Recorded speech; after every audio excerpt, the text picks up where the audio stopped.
অবৈধ বাংলাদেশি বসবাসকারী নিয়ে যা এখন চলছে চাপানোতর, তাতে ব্যাপারটি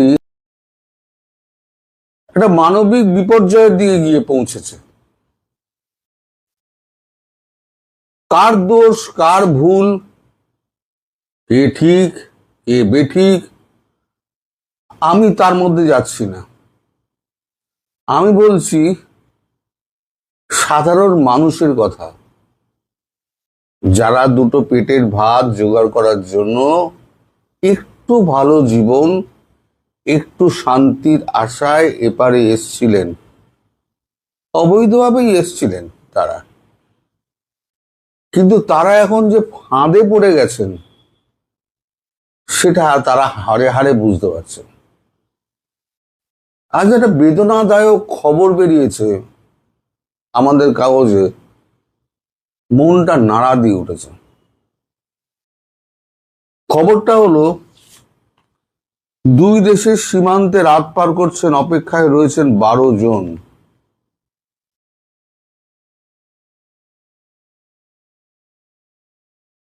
দুটো দিন কেটে গেছে খোলা আকাশের নিচে, না ভারত নিচ্ছে না বাংলাদেশ নিচ্ছে।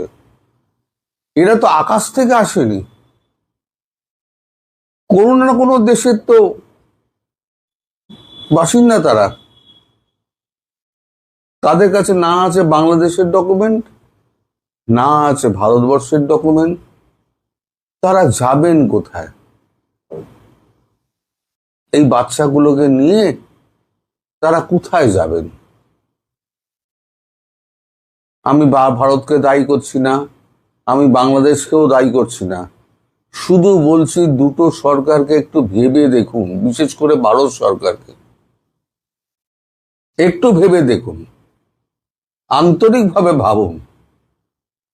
আমি খবরটা পড়ি, আপনারা একটু শুনুন, একটু সময় নেব আমি, কিন্তু আপনারা শুনতে ভালো লাগবে, মানে গায়ে কাঁটা দেবে।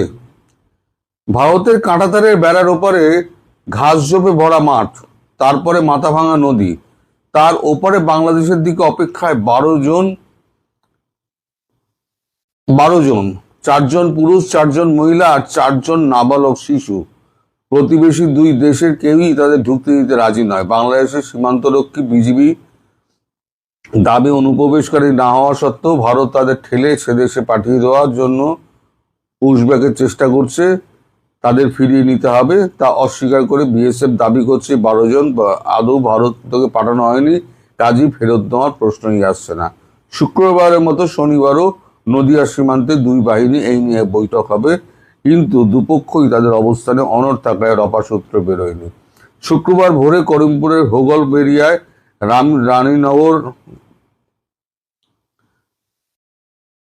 রানীনগর গ্রাম এবং বাংলাদেশের কুষ্টিয়া জেলার বিলাগাথিয়ার একটি 0 পয়েন্টের কাছে ওই 12 জনকে দেখা যায়। তাদের মধ্যে কোনো দেশেরই তাদের কাছে কোনো দেশেরই পরিচয়পত্র ছিল না। বাংলাদেশের প্রাগপুর সীমান্তের 148/3 সীমান্ত পিলার লাগোয়া ওই এলাকায় বিজেপি তাদের আটকায়, ভারতে পাঠানোর চেষ্টা করে, কিন্তু বিএসএফ দাবি করে তারা বাংলাদেশেরই সীমান্তবর্তী গ্রামের বাসিন্দা এবং কৌশলে তাদের ভারতে ঢোকানোর চেষ্টা হচ্ছে।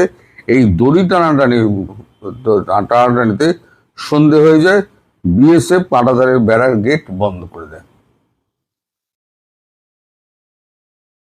বিএসএফ বন্ধ করে দিল।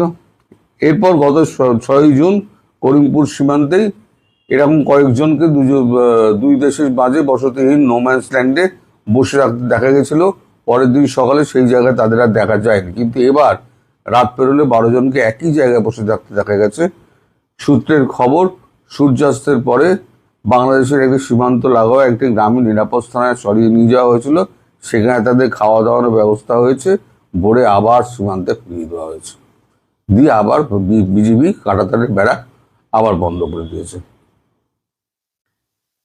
এই যে বিএসএফ এর বক্তব্য, বিজিবি যেহেতু 12 জনকে ভারতে পাঠানোর দাবিতে অনড় রয়েছে, বিষয়টি ঊর্ধ্বতন কর্তৃপক্ষকে জানানো হয়েছে, যেমন নির্দেশ আসবে সেই মতো পদক্ষেপ করা হবে। তবে একাধিকবার চেষ্টা করলেও বিএসএফ এর ডিজি দক্ষিণবঙ্গ তরণী কুমারের ফোনে যোগাযোগ করা যায়নি। তাহলে এই লোকগুলো যাবে কোথায়? বিএসএফ তো ঠেলে পার করে দিল, তারপরে এক রাতে খাওয়া দাওয়া করে আবার সীমান্তের বাইরে আবার জিরো লাইনে তাদের পাঠিয়ে দিল। বিজিবি তাদের নেবে না, তাদের কাছে কোনো পরিচয়পত্র নেই। এই যে যৌথ সম্মেলন হলো বিজিবি বিএসএফ যৌথ সম্মেলনের, আমি একটা খবর পরশুদিনকে করেছিলাম, পরশুদের আগের দিন হতে হবে, যে পুশ ইন পুশ ব্যাক ইস্যুতে বৈঠক ভেস্তে গেল। ইদানিং কিছু ভারতীয় সাংবাদিক আছেন যারা বলতে শুরু করেছেন, না না মানে এটা যৌথ বিবৃতি হয়েছে। যৌথ বিবৃতি যে হয়নি সেটা কিন্তু আমি কাগজ দিয়ে প্রমাণ করে দিয়েছিলাম ওই 3 দিন আগের ভিডিওতে। সে ভিডিওর লিঙ্কও আমি তলায় দিয়ে দিচ্ছি। শুধু সেই লিঙ্ক কেন, এই হিন্দুস্তান টাইমস গতকালকে দেখুন 13 তারিখ লেখা আছে, কালকেও তারা একটি এই ব্যাপারে রিপোর্ট করেছে যে কোনো রকম যৌথ বিবৃতি হয়নি, কেউই সহমত প্রকাশ করেনি, ভেতরে উত্তপ্ত আলোচনা হয়েছে। এরা কি এই যে নব্য বিজেপি সাংবাদিক যারা, আমাদের কথা ছেড়ে দিন, আমরা তো কারোর দল করি না, আমি ভারতবর্ষকে আমি সমর্থন করি, সেটা আলাদা কথা, কিন্তু কোনো দলের থেকে আমার চাওয়া পাওয়ার কিছু নেই। সুতরাং বিজেপি অন্যায় করলে আমি বিজেপির বিরুদ্ধেও বলবো। কিছু নব্য বিজেপি দলের ভেড়া সাংবাদিক, তারা গায়ে এখন গেরুয়া বসন চাপিয়ে তারা এখন সমস্ত ব্যাপারটাকে ঢাকার চেষ্টা করছে। না না, কোনো কিছুই হয়নি, সব স্বাভাবিক আছে, সব স্বাভাবিক নেই। উত্তেজনা ক্রমশ বাড়ছে, এটা স্বীকার করুন। আপনারাই ঘোলা জলে মাছ ধরার চেষ্টা করছেন, এই ভারতীয় সাংবাদিকরা ঘোলা জলে মাছ ধরছেন। স্বীকার করুন, যেটা সত্যি সেটা স্বীকার করুন। আর কাকেই বা বলবেন? আপনি এখানে দেখুন, বিএসএফ এর গুলিতে হতো বাংলাদেশের পাচারকারী, আপনি কাকে বলবেন? এখানে কি হয়ে শুনুন, ত্রিপুরার বিএসএফ এর গুলিতে এক সন্দেহভাজন বাংলাদেশি পাচারকারী নিহত হয়েছে। রাজ্যের উনকোটি জেলার কৈলাসহর ইরানি থানার অন্তর্গত লুটিয়াপাড়া গ্রাম পঞ্চায়েত এলাকায় ওই ঘটনা ঘটে। ঘটনাচক্রে বর্তমানে ভারত বাংলাদেশের বিভিন্ন আন্তর্জাতিক সীমান্তের বিভিন্ন এলাকায় সন্দেহভাজন বাংলাদেশি জোর করে ফেরত পাঠানোর ঘটনা ঘিরে উত্তেজনার সৃষ্টি হয়েছে। অন্যদিকে এই ঘটনায় আগরতলার লঙ্কামুড়া সীমান্তবর্তী এলাকায় কাঁটাতারের বেড়ার নিচ দিয়ে এক বাংলাদেশি যুবক ত্রিপুরায় ঢুকেছিল। এই ঘটনায় ঘিরে এলাকায় তীব্র উত্তেজনা দেখা দেয়। শুক্রবার রাতে কৈলাস শহরের লুটিয়াপাড়া এলাকায় পাচারকারীরা সীমান্ত পেরিয়ে ত্রিপুরায় ঢুকেছিল বলে অভিযোগ। ওই সময় বিএসএফ জওয়ানেরা তাদের দেখে ফেলে বাধা দেয়। বাহিনী সূত্রের দাবি, চোরা কারবারিরা হামলা চালালে বাধ্য হয়ে বিএসএফ গুলি চালায়। মুজিব আলী নামে এক সন্দেহভাজন বাংলাদেশি পাচারকারী ঘটনাস্থলে নিহত হন। আরও কয়েকজন বাংলাদেশি সীমান্ত পেরিয়ে বাংলাদেশের দিকে পালিয়ে গিয়েছে বলে জানা যায়। সূত্রের দাবি, নিহত পাচারকারী বাংলাদেশের মৌলভীবাজার জেলার কুলাউড়া থানার অন্তর্গত শরীফপুর ইউনিয়নের দত্তগ্রামের বাসিন্দা। ঘটনার পরে বিএসএফ ওই এলাকা থেকে মজুদ রাখা প্রচুর পরিমাণে বিড়ি উদ্ধার করে। বাংলাদেশের পুলিশ অবশ্য বিজেপি সংবাদ মাধ্যমে জানিয়েছে, মুজিব আলী মৌলভীবাজার দত্ত এলাকার আজিব আলীর ছেলে। তাদের দাবি, মুজিব আলী সহ বাংলাদেশ চোরাকারবারিরা 6-7 জনের একটি দল ভারতীয় চোরাকারবারিদের সহায়তায় সীমান্ত পিলার 185 1852/5 এস থেকে আনুমানিক 500 গজ ভেতরে ঢুকেছিল চোরাই মাল আনতে। তখন বিএসএফ 199 ব্যাটালিয়নের লাঠিয়াপাড়া ক্যাম্পের জওয়ানেরা পাচারকারীদের বাধা দেয়। এতে ক্ষিপ্ত হয়ে বাংলাদেশি পাচারকারীরা বিএসএফ জওয়ানদের ওপর দেশি অস্ত্র নিয়ে আক্রমণের চেষ্টা চালায়, মানে হাসোয়া, কুড়ুল এই সমস্ত নিয়ে। তখন গুলি চালালে মারা যায় মুজিব আলী এবং বাকিরা পালিয়ে যায়। এই যে এরা এরা এরা যেগুলো করছে না, এরা করে ব্যবস্থাটা আরো ঘোলাটে করে দিচ্ছে। মানে চোরাচালান করতেই হবে, চোরাচালান ছাড়া যেন আর কোনো ব্যবসা নেই, আর কোনো পেটের ভাত জোগাড় করার কোনো ব্যবস্থা নেই।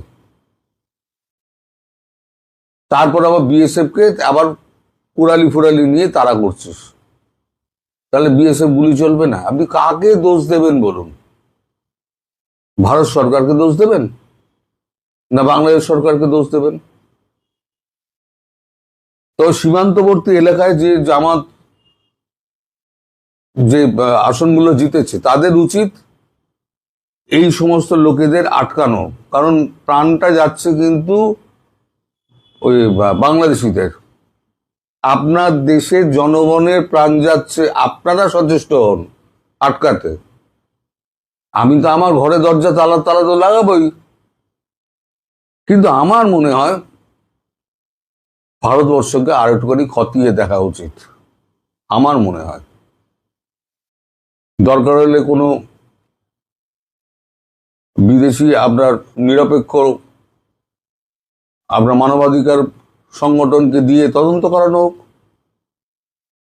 কে ঠিক কে ভুল। আর এটাও তো ঠিক, যদি 2 কোটি আপনি বলেন যে 2 কোটি 3 কোটি আছে, আপনি 10-12 বা 100-200 করে আপনি রোজ পাঠিয়ে আর রোজ এই ঝামেলা পুইয়ে আপনি কত বছরে পার করবেন? তার থেকে 2 সরকার বসে একটা সিদ্ধান্ত নিয়ে একটা ফয়সালা করা তো যায়। কিন্তু বিএসএফ এটে বসে আছে এবং বিজিবি এটে বসে আছে, তারা তাদের কথা শুনবে না। সরকারও এটে বসে রয়েছে, আমরা ফেরত পাঠাবোই। তাহলে সমন্বয়টা হবে কি করে আপনি বলুন? এদিকে মানবাধিকার তো পদদলিত হচ্ছে, মানবাধিকার সংগঠনগুলো চুপ। সারা বিশ্বে প্রচুর মানবাধিকার সংগঠন আছে, আপনি খোঁজ নিয়ে দেখুন। কোনো একটা কিছু তাদের মানে মনোমত হলে হই হই করে মাঠে নেমে পড়বে।